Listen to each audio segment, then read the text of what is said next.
First of all, what is your reaction to what happened on October the 7th?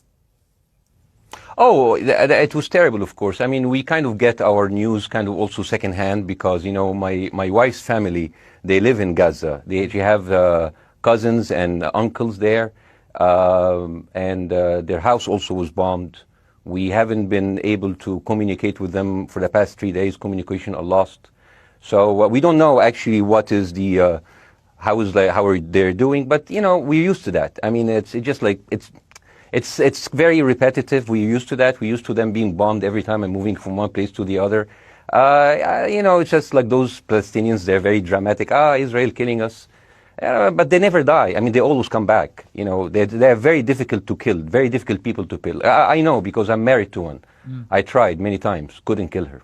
So if you look to this graph, for example, this is the death of Israeli and Palestinians, and it's changing from 1 year to year. It's like fluctuating like crypto. So my question is today, what is the going rate today for human lives? I mean, 2014 was a great year for Ben Shapiro. 88 Israelis were died, and there was 2,329 Palestinians killed on the other side. That is one Israeli for 27 Palestinians. That is a very good exchange rate. What I'm saying is, what is the exchange rate for today? You guys will be happy. That's my question. Well, it's not me, guys. I'm not on either side. No, not you. Like when I say you guys, I say like the people on the other side of that. I know that you don't think like that, Piers. You're one of the good guys. But let me tell you something. I mean, the reason that I'm using this is that, I mean, I can't remember what happened in 2014, and there was no music festival, but there must be something. I mean, they must do something. It is their fault. It has to be something. I mean, 2018, 300 Palestinians died. Who's counting, you know? So the thing is, what my question is, let's find what is the exchange rate for human life today so we know, expect the future death of Palestinians and we'll be happy to it. If you were Israel, what would you... If I was Israel. If you were Israel and that had happened to you, what would you think would be the appropriate way for the country to respond? I would do exactly like Israel did, kill as many people as possible since the world is letting me do it. I mean, I can do it because I can. You know, but the thing is, you know what? I agree with you. And you know what? I'm going to be even ahead of you because I see the question coming. Do you condemn Hamas for the atrocity? Yes, I condemn Hamas. I condemn Hamas. Hamas is the source of all evil. They're a reason for everything. And you know what? Let's, for a minute, imagine a world without Hamas. Right. What will this world look like? Let's give this word a name. And let's name this word the West Bank. Hamas has absolutely no control in the West Bank. And since the beginning of this year, only through August, 37 Palestinian kids were killed. No music festival, no paragliding, no Hamas. Since the occupation of the West Bank, 7,000 Palestinians were killed. No music festival, no paragliding, no Hamas.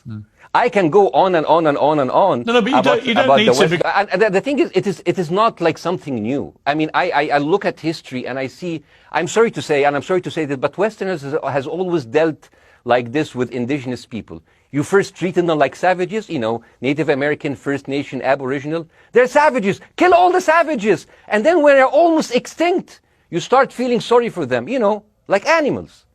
So maybe the solution is that we kill as many Palestinians as possible so the few of them that remains do not bother you. And maybe Netanyahu, when he lives for another 100 years, he'll become a tree hugger. Let me just challenge you on this. And he will campaign for preserving the three Palestinian. You keep talking about... I want to understand, what is the logic of Israel carpet bombing Gaza? I mean, if there's a logic, if this will make Israel safe, I want to hear the logic.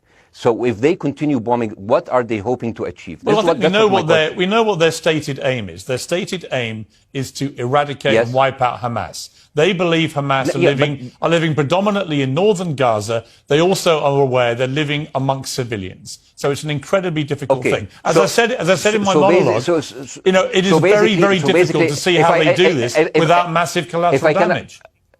So if I can understand this correctly, basically Israel is doing this to pressure the Palestinian community in Gaza to turn against Hamas. Is that right? I'm sure that's part of it, yes. That's part of it. So this is exactly what terrorist organizations do, because terrorist organizations will have no chance beating a whole nation in battle. So they terrorize and they kill the civilians in order to spread fear and terror so they can turn against their government to change their policy or to resign. You have just compared Israel with ISIS. No, I haven't. I don't see any comparison between. It's going to be the headlines tomorrow. Piers Morgan, Israel is ISIS. Only amongst people. You know what? I'm going to do something that nobody done on your television. You know what I'm going to do on your episode? I'm going to pretend that I'm an Israeli citizen. I'm going to put myself in the place of an Israeli settler in the kibbutz. And I want to speak to my Prime Minister, Benjamin Netanyahu. Mr. Benjamin Netanyahu, I have voted for you because you have promised us peace and prosperity and security. On the 7th of October, those son of bitches Hamas, they went into the fence that is regularly heavily guarded. Usually if there's like a dove that comes close to it, it will be shot. Those people went in and they went for 6 hours before IDF forces was deployed, killing our friends, our families, kidnapping our grandmothers and babies, and went in. I want to ask you, Mr. Prime Minister, after you have fractured the Israeli community and you have fucked our courts, our Supreme Courts, what are you doing with the money being given to you, to the United States? Also, you are carpet bombing Gaza with absolutely no regard to our hostages, our people. I heard a rumor in the kibbutz that you're doing that you let that happen as an excuse to carpet bomb Gaza, so you push them into Sinai. And I didn't believe that. That's like, not my Prime Minister. He can never do that. And then I watched an interview for Danny Ayalon. He was your chief advisor. He was also the Israeli ambassador to the United States. And you know what he said, Mr. Prime Minister? He said that the solution for those Palestinians is to go into a vast land of Sinai and live into tent cities temporarily, temporarily, wink wink, until we build Gaza again, and then we invite you back. يعني عبط احنا بقى. يعني فاهمني؟ We've seen this movie before. So يعني, and when I saw this, I couldn't explain to my fellows in the kibbutz, how come our Israeli government is trading human lives for another piece of land? So as an Israeli citizen, I need to hold my Israeli government accountable. The thing is, this is the problem. Israel always victimizes itself, and I have never seen a victim putting their oppressor under siege and bombing them 24/7. Israel wants you to believe that they are the victim. Dealing with Israel is so difficult. It's like being in a relationship with a narcissistic psychopath. He fucks you up, and then he makes you think it's your fault. All right, you look at Israel as Superman, but they're really Homelander.